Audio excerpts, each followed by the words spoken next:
শিক্ষা সচিব, জামিয়া হুসাইনিয়া, ঢাকা। আমি হযরতকে ওনার গুরুত্বপূর্ণ বয়ান পেশ করার জন্য সবিনয় অনুরোধ জ্ঞাপন করছি। السلام عليكم ورحمة الله وبركاته. الحمد لله نحمده ونستعينه ونستغفره ونؤمن به ونتوكل عليه ونعوذ بالله من شرور أنفسنا ومن سيئات أعمالنا من يهده الله فلا مضل له ومن يضلل فلا هادي له ونشهد أن لا إله إلا الله وحده لا شريك له ونشهد أن سيدنا وسندنا ونبينا وحبيبنا وطبيب قلوبنا ومولانا محمدا عبده ورسوله صلى الله عليه وعلى آله وأصحابه وبارك وسلم تسليما كثيرا كثيرا. أما بعد فأعوذ بالله من الشيطان الرجيم. بسم الله الرحمن الرحيم. إن تجتنبوا كبائر ما تنهون عنه نكفر عنكم سيئاتكم وندخلكم مدخلا كريما. صدق الله العظيم.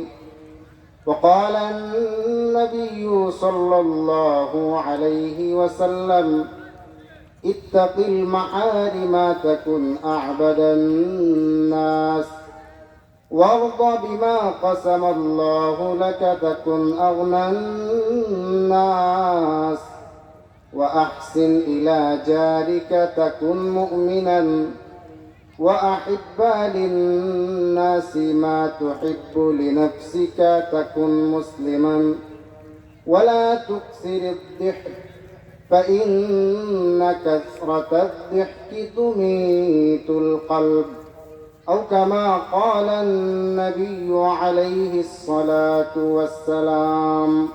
সবাই দুরূদ শরীফ পড়েন। اللهم صل على محمد وعلى آل محمد كما صليت على إبراهيم وعلى آل إبراهيم إنك حميد مجيد. اللهم بارك على محمد وعلى آل محمد كما باركت على إبراهيم وعلى آل إبراهيم إنك حميد مجيد. আলালপুর বসির কোম্পানির বাড়ি বাইতুল মামুর জামে মসজিদ ও যুব সমাজের উদ্যোগে আয়োজিত কবরবাসীদের স্মরণে দোয়া ও ওয়াজ মাহফিলের সম্মানিত সভাপতি, উপস্থিত ওলামায়ে কেরাম, তালেবানে উলুমে নবুওয়াত, আমার সামনে উপবিষ্ট মুরব্বী বাবারা, চাচারা, প্রাণপ্রিয় যুবক ভাইয়েরা, পর্দার আড়ালের মা ও বোনেরা, সর্বপ্রথম আমরা আল্লাহ তাআলার দরবারে শুকর আদায় করি যে আল্লাহ তাআলা আমাদেরকে কোরআনের এই মজলিসে বসার তৌফিক দান করেছেন। সকলেই কালিমাতুশ শুকর করি, সবাই বলে আলহামদুলিল্লাহ। আপনারা সবাই আজকের এই মজলিসের প্রধান আকর্ষণ মুফতি আলী হাসান ওসামা সাহেবের বয়ান শোনার জন্য অপেক্ষমান। উনি আরেক জায়গায় মাহফিল করতেছেন, সেখান থেকে সম্ভবত রওনা হয়ে গেছেন, চলে আসবেন, উনি আলোচনা করবেন, আপনারা প্রাণ ভরে ওনার আলোচনা শুনবেন। তো প্রধান অতিথি আগমনের আগে পরিবেশ তৈরি করা, এটা আগে যারা বিশেষ অতিথি থাকে তাদের একটা দায়িত্ব। আপনারা তো ওনার আলোচনা শুনবেন, ওনার আলোচনা শোনার আগের একটা পরিবেশ কায়েমের জন্য আমরা কিছু কথা বলবো। এই পরিবেশ কায়েমের কথার মাঝখান দিয়ে আল্লাহ যদি চান এমন কিছু কথা আমার জবান থেকে বের করতে পারেন, যে কথাগুলো আমার জন্য, আপনাদের সকলের জন্য নাজাতের বা হেদায়েতের জরিয়া হয়ে যেতে পারে। তো আপনারা সকলেই দোয়া করেন যেন আল্লাহ তাআলা আমার জবান থেকে উপকারী কথা বের করেন, যেটা আমার জন্য উপকার বয়ে আনবে, আপনাদের সকলের জন্য উপকার বয়ে আনবে। সকলেই বলেন আমিন।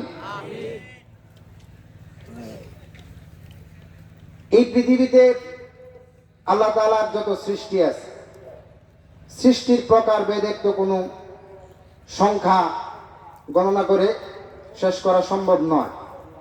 এত সৃষ্টির প্রকারভেদ এত বেশি, কিন্তু বৈশিষ্ট্যের বিবেচনায় আল্লাহ তাআলার সকল সৃষ্টিটাকে দুই ভাগে ভাগ করা যায়। কয় ভাগে ভাগ করা যায়? এক নাম্বার হইল আকলওয়ালা, জাবিল উকুল, বিবেকবোধ সম্পন্ন। আরেকটা প্রকার হলো যাদের বিবেকবোধ সম্পন্ন না, যাদের বিবেক নাই, আকল নাই। আকলওয়ালা প্রাণী সৃষ্টি কারা? মানুষ। আকলওয়ালা সৃষ্টি কারা? আর মানুষ ছাড়া আল্লাহর যত সৃষ্টি আছে তারা আকলওয়ালা না, তাদেরকে আল্লাহ তাআলা আকল দেন নাই। কি দেন নাই? আমাদেরকে বলা হয় আশরাফুল মাখলুকাত। কি বলা হয়? মানে সবচেয়ে সম্মানিত সৃষ্টি আমরা। কোরআনে এই মর্মে আল্লাহ তাআলা বলেন, ওয়ালাকাদ কাররামনা বানি আদম, যত ধরনের সৃষ্টি আমি সৃজন করেছি সবার মাঝে আমি মানুষকে সবচেয়ে বেশি সম্মানী বানাইছি। তো মুফাসসিরিনে কেরাম এই আয়াতের ব্যাখ্যায় লিখেছেন, মানুষ সবচেয়ে বেশি সম্মানী কেন? এটার কারণ হলো আল্লাহ তাআলা মানুষকে আকল দিয়েছেন, আর মানুষ ছাড়া অন্য যত সৃষ্টি আল্লাহর আছে কাউকে আকল দান করেন নাই, বিবেক দান করেন নাই। কি দান করেন নাই? তাহলে মানুষ বিবেকের কারণে, আল্লাহর পক্ষ থেকে পাওয়া আকলের কারণে সৃষ্টির সেরা। এই সৃষ্টিটাকে আল্লাহ তাআলা দুই ভাগে ভাগ করলেন কেন? আকলওয়ালা প্রাণী মানুষকে সৃষ্টি করলেন, আর অন্যান্য সকল সৃষ্টি যাদের আকল নাই, এই আকলওয়ালা আকল ছাড়া এই দুই ধরনের সৃষ্টিকে আল্লাহ কেন সৃষ্টি করলেন? দুই ধরনের সৃষ্টির দুই ধরনের উদ্দেশ্য আছে। দুই ধরনের সৃষ্টির কি আছে? দুই ধরনের উদ্দেশ্য আছে।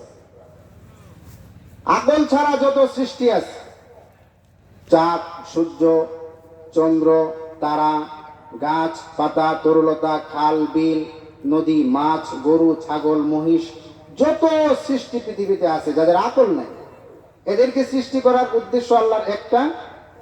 আর আমরা যারা মানুষ আকলওয়ালা, আমাদেরকে সৃষ্টি করার উদ্দেশ্য আল্লাহ তাআলার আরেকটা।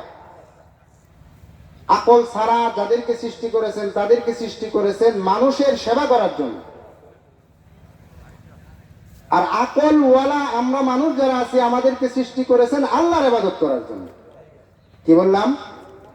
আকল ছাড়া আল্লাহর যত সৃষ্টি আছে সবাইকে সৃষ্টি করেছেন আমাদের সেবার জন্য, আর আমরা আকলওয়ালা যারা আছি আমাদেরকে সৃষ্টি করেছেন আল্লাহ তাআলা আল্লাহর ইবাদতের জন্য। যেমন হাদিস শরীফে এসেছে, আল্লাহ রাসূল বলেন, আদ-দুনিয়া খুলিকাত লাকুম ওয়া আনতুম খুলিকতুম লিল্লাহ, আদ-দুনিয়া কুল্লুহা খুলিকাত লাকুম ওয়া আনতুম খুলিকতুম লিল্লাহ। এই সারা দুনিয়া, সারা পৃথিবী, আসমান জমিন, চন্দ্র সূর্য, চাঁদ তারকা, গাছপাতা তরুলতা, খাল বিল নদ নদী, মাছ, গরু মহিষ, ছাগল, দুম্বা, ভেড়া, এগুলো সহ পৃথিবীতে যত কিছু সৃষ্টি করেছি সব কিছু সৃষ্টি করেছি আমি মানুষের সেবা করার জন্য। আর মানুষকে সৃষ্টি করেছি তারা এই সব কিছু নিয়ামত ভোগ করবে এবং আমার শুকরিয়ার নিমিত্তে তারা আমি আল্লাহ তাআলার ইবাদত করবে। সুবহানাল্লাহ। আল্লাহ তাআলা কোরআনের এক আয়াতে বলেন, ওয়ামা খলাকতুল জিন্না ওয়াল ইনসা ইল্লা লিয়াবুদুন, আমি জিন এবং মানুষকে সৃষ্টি করেছি যেন তারা আমার ইবাদত করে। আল্লাহ তাআলা চাঁদকে সৃষ্টি করেছেন মানুষের সেবা করার জন্য। চাঁদ মানুষকে কোনোদিন আলো দিতে ভুল করেছে? সূর্যকে সৃষ্টি করেছেন মানুষকে আলো দেওয়ার জন্য। সূর্য কোনোদিন মানুষকে আলো দিতে ভুল করে নাই। তারকাকে সৃষ্টি করেছে মানুষের চোখের সৌন্দর্য উপভোগের জন্য। তারকা তার কাজে কোনোদিন ভুল করে নাই। গরুকে সৃষ্টি করেছেন দুধ দেওয়ার জন্য। যেদিন থেকে গরু সৃষ্টি করেছেন সেদিন থেকে আজ পর্যন্ত গরু আমাদেরকে সেই সেবা প্রদান করে আসতেছে। গরুকে সৃষ্টি করেছেন মানুষকে গোশত খাওয়ানোর জন্য। গরুর সৃষ্টি লগ্ন থেকে আজ পর্যন্ত গরু আমাদেরকে গোশত সেবা দিয়ে যাচ্ছে। ছাগলকে সৃষ্টি করেছেন গোশতের জন্য। ছাগল সৃষ্টি থেকে নিয়ে আজ পর্যন্ত গোশতের সেবা আমাদেরকে দিয়ে যাচ্ছে। নদীকে সৃষ্টি করেছেন আমাদেরকে মাছ খাওয়ানোর জন্য। নদী আমাদেরকে মাছ সেবা দিয়ে যাচ্ছে। এভাবে করে পৃথিবীতে আল্লাহ তাআলার যত সৃজন আছে, যত সৃষ্টি আছে, সবাইকে আমাদের সেবার জন্য সৃষ্টি করেছেন। সবাই আমাদের সেবা করতেছে, তারা তাদের কাজে কোনোদিন ভুল করে না। কিন্তু আমাদেরকে যে আল্লাহ তাআলা সৃষ্টি করেছেন, এই সব কিছু ভোগ করে আল্লাহর ইবাদতের জন্য আমরা আমাদের কাজ ঠিকঠাক করছি কিনা? ঠিকঠাক করতেছি? আমাদের জন্য যা সৃষ্টি করলেন আল্লাহ তাআলা, সবাই সবার কাজ ঠিকঠাক মতো করতেছে। কিন্তু আমাদেরকে যে কারণে সৃষ্টি করলেন সেটা কি আমরা ঠিকঠাক মতো করতেছি? আমাদেরকে ক্ষেত যদি দান দেওয়া বন্ধ করে দেয়, জমিন যদি দান দেওয়া বন্ধ করে দেয়, ধান যদি চাল দেওয়া বন্ধ করে দেয়, কল যদি পানি দেওয়া বন্ধ করে দেয়, পুকুর যদি মাছ দেওয়া বন্ধ করে দেয়, গরু যদি দুধ দেওয়া বন্ধ করে দেয়, গাছ যদি অক্সিজেন দেওয়া বন্ধ করে দেয়, তাহলে আমাদের কি অবস্থা হবে একবার কি ভেবে দেখেছি? একবার তো এই কথা আমরা ভাবি নাই। আল্লাহ তাআলা আমাদের জন্য যা সৃষ্টি করেছেন তারা সবাই তাদের দায়িত্ব পালন করতেছে। আমাদেরকে যেই দায়িত্বের জন্য সৃষ্টি করেছেন সেই দায়িত্ব তো আমরা পালন করছি না।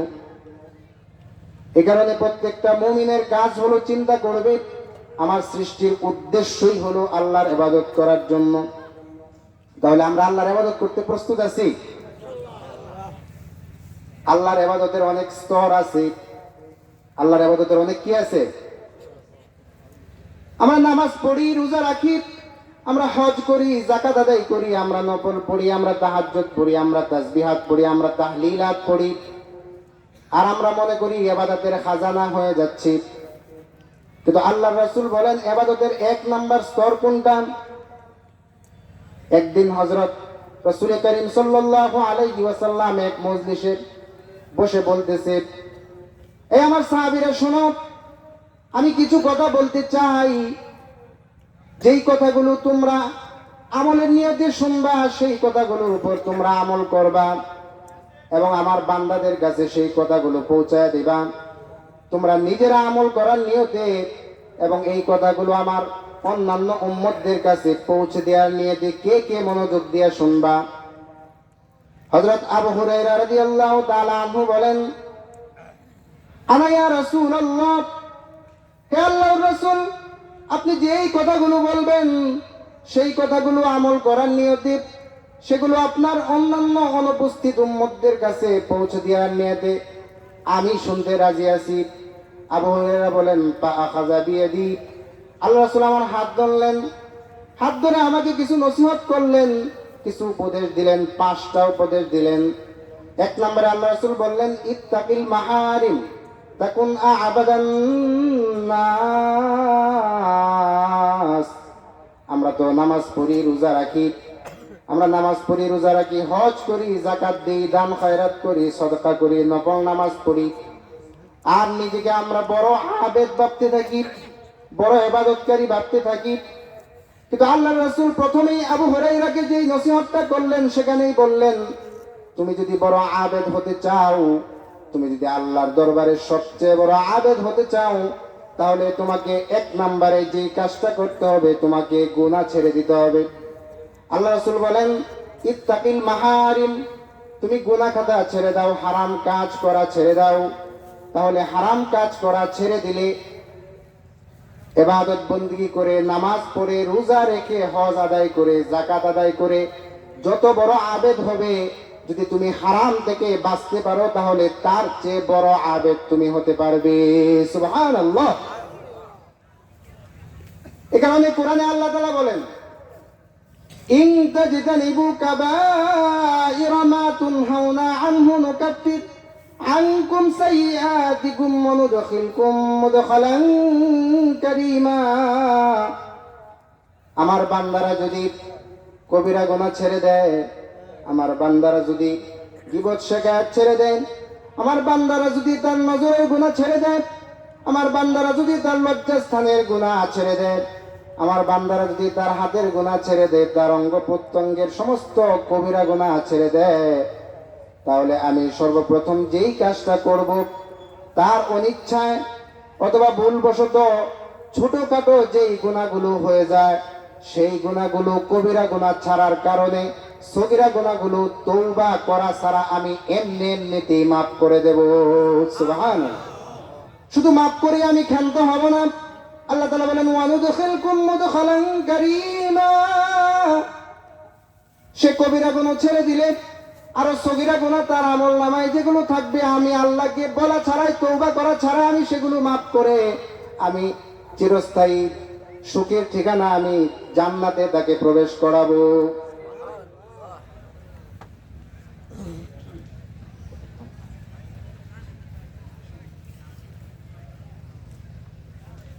তাহলে আল্লাহ রাসূল হযরত আবু হুরায়রা রাদিয়াল্লাহু তাআলা আনহুকে প্রথম যে নির্দেশটা দিলেন যে ইত্তাকিল মাহারিম, কি করো?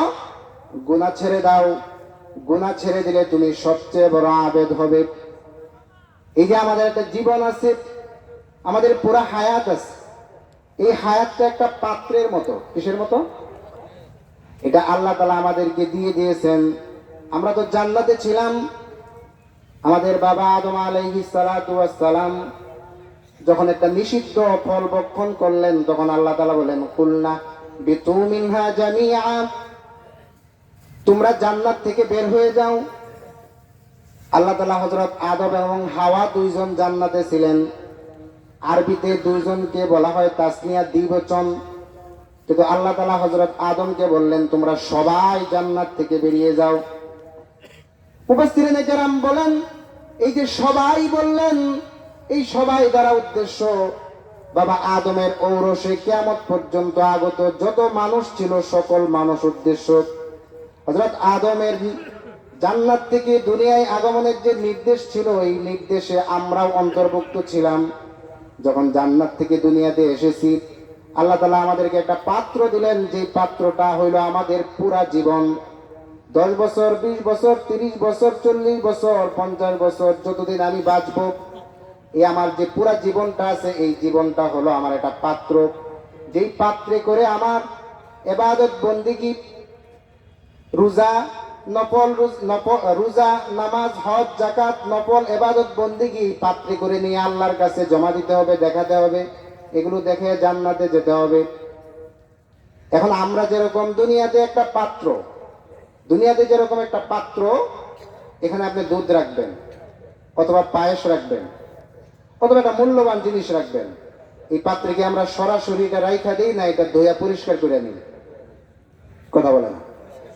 একটা পাত্র, এই পাত্রে যখন একটা মূল্যবান খাবারের জিনিস রাখবেন বা অন্য কিছু জিনিস রাখবেন, তখন এই পাত্রে কি না দেখে এই রাইখা দেন না এটা ধুয়ে পরিষ্কার করে নেন? তাহলে আমাদের জিন্দিগিটা, এটা পরকালে, আমাদের যে পুরা জিন্দিগিটা আছে, এটা পরকালে আল্লাহর কাছে যে ইবাদত বন্দেগী নিয়ে যাব, এটার একটা পাত্রের মতো। এই পাত্রে আমরা ইবাদত বন্দেগী জমা করে আল্লাহর কাছে নিয়ে দেখাবো। তা আল্লাহর কাছে নিয়ে যে পাত্রটা দেখাবো, একটা ভালো জিনিস যে পাত্রে রাখতেছি, পাত্রটা পরিষ্কার হওয়া লাগবে না। এই পাত্রের মাঝে ময়লা লাগানো যাবে না। ময়লা কারে কয়? গুনাহ হইল ময়লা। যখন আপনি পাত্রের মাঝে, জীবন নামক পাত্রে যখন গুনাহ লাগাবেন, তখন এটা ময়লা যুক্ত হয়ে যাবে। তো এখানে পায়েস রাখলে, ইবাদত বন্দেগী রাখলে, সেই ইবাদত বন্দেগী কি হয়ে যাবে?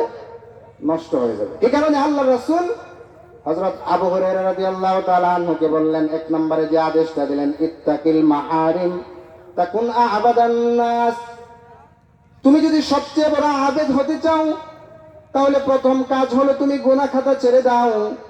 নামাজ পড়ার আগে নামাজের ফজিলত বেশি, রোজার ফজিলত বেশি, হজের ফজিলত বেশি, যাকাতের ফজিলত বেশি।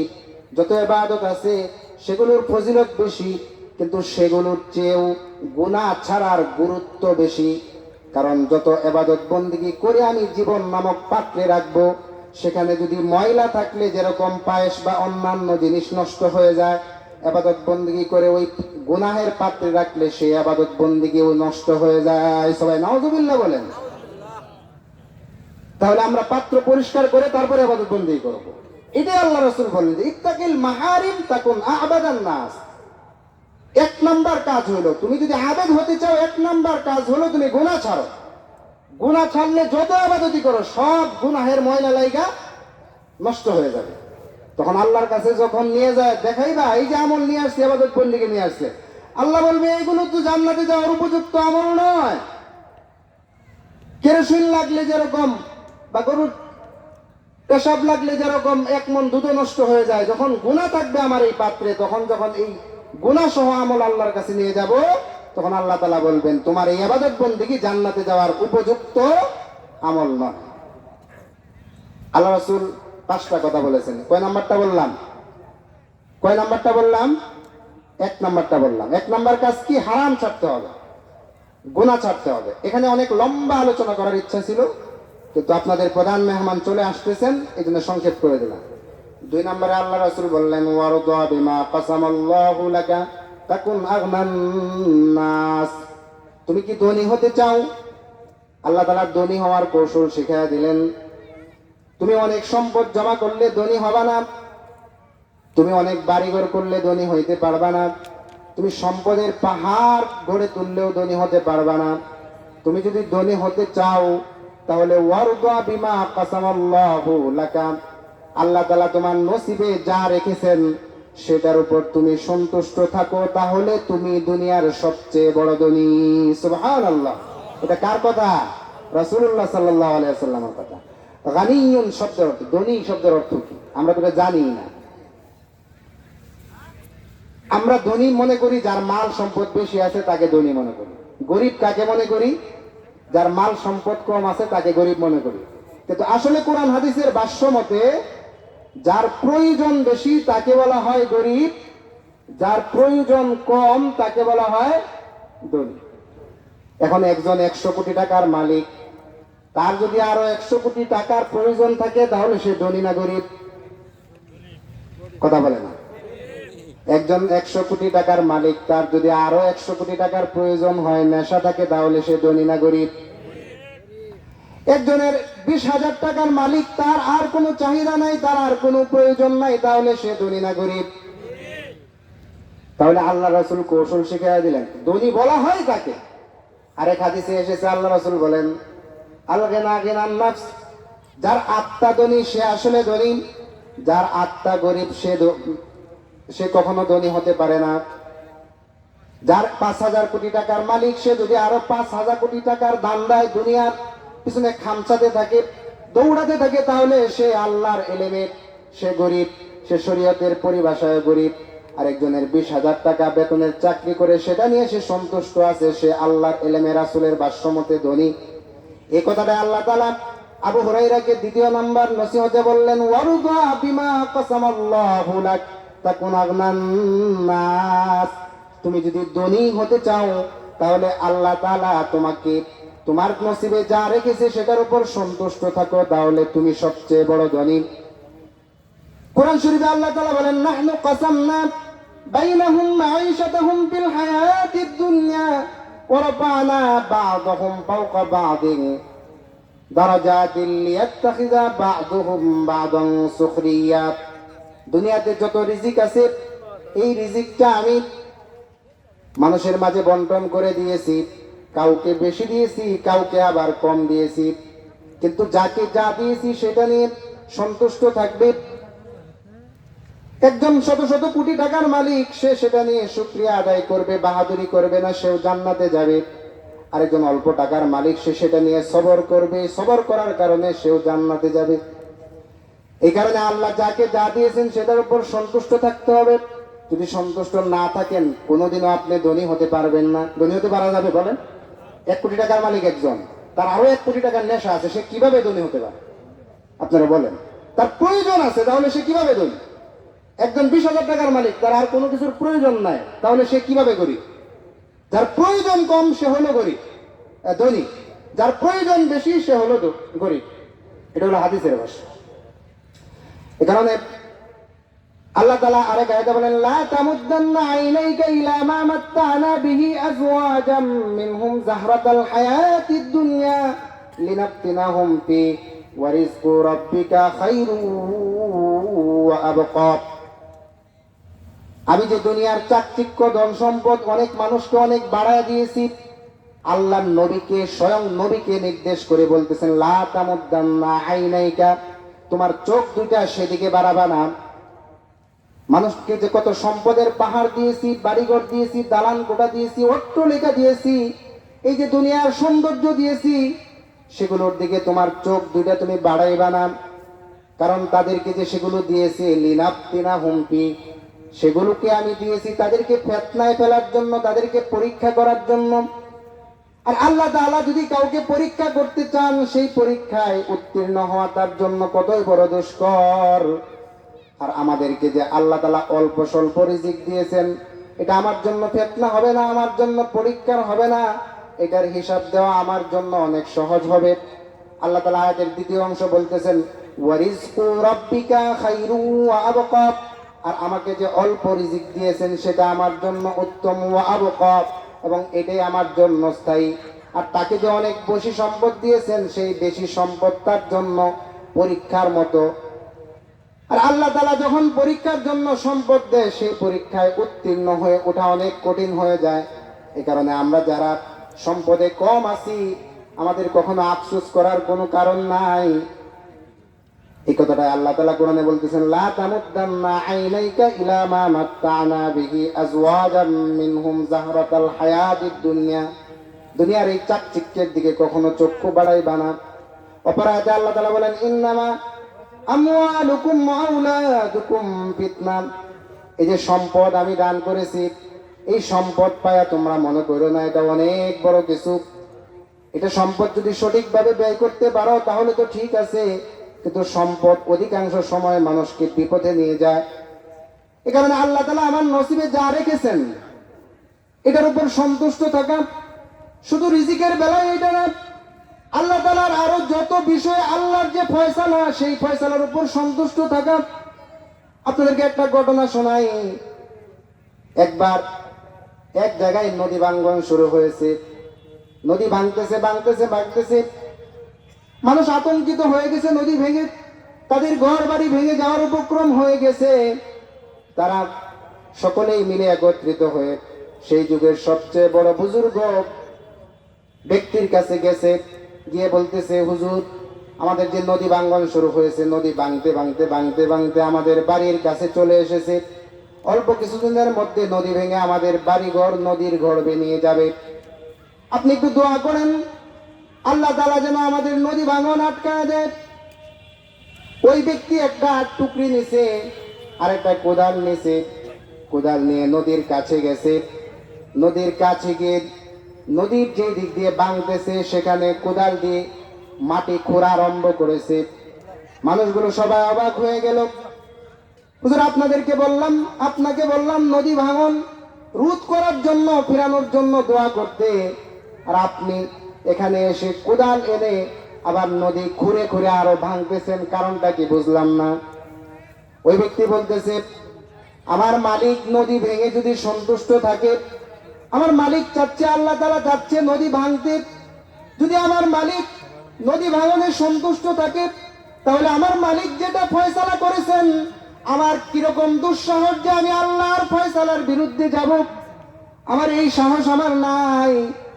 আমি আল্লাহ তাআলার ফয়সালার সাথে একাত্মতা পোষণ করে আমিও নদী ভাঙনে আল্লাহর সৈনিক হয়ে কাজ করতেছি। যখন আল্লাহ তাআলার এই সিদ্ধান্তের সাথে একাত্মতা পোষণ করে সেও নদী খোঁড়া আরম্ভ করেছে, তখন আসমান থেকে ফয়সালা হয়েছে, আমার এমন বান্দা, যে বান্দা নদী ভাঙ্গনের মতো এমন একটা কঠিন বিষয়ও আমার সাথে একাত্মতা পোষণ করেছে, আমার এরকম বুজুর্গ বান্দার পা যেখানে পড়েছে সেখান থেকে আর এক মুঠো মাটিও যেন নদীতে না পড়ে। সুবহানাল্লাহ। এটা হলো ওয়ারদা বিমা কাসামাল্লাহু লাকা তাকুন আগনান নাস। আল্লাহ তাআলা আপনার কিসমতে যা রেখেছে, আল্লাহ তাআলা আপনার নসিবে যা রেখেছে সেটার উপর সন্তুষ্ট থাকতে হবে। তাকুন আগনান নাস, তখন আপনি দুনিয়ার সবচেয়ে অমুখাপেক্ষী লোক হবেন। আল্লাহ তাআলা আপনার দুনিয়ার সকল কিছু থেকে অমুখাপেক্ষী বানায় এক আল্লাহর মুখাপেক্ষী করে দিবেন। সুবহানাল্লাহ। আল্লাহ রাসূল হযরত আবু হুরায়রাকে 3 নাম্বার যে নসিহতটা করলেন, ওয়া আহসিন ইলা জারিকা তাকুন মুমিনান। তুমি কি মুমিন হতে চাও, পরিপূর্ণ মুমিন হতে চাও, তাহলে একটা আমল করবা, তাহলে তুমি পরিপূর্ণ মুমিন হবা। ওয়া আহসিন ইলা জারিকা তাকুন মুমিনান। তুমি তোমার প্রতিবেশীর প্রতি সৎ আচরণ করবা, তাহলে তুমি পরিপূর্ণ মুমিন হবা। যদি প্রতিবেশীর সাথে সৎ আচরণ করতে না পারো, তাহলে তুমি পরিপূর্ণ মুমিন হতে পারবা না। নারে তাকবীর, নারে তাকবীর, আহলান সাহলান, মারহাবান মারহাবান, আলী হাসানের সমাবেশের আগমন মাহফিলের পক্ষ থেকে, এলাকাবাসীর পক্ষ থেকে নারে তাকবীর। আমরা স্টেজে কেউ অতিরিক্ত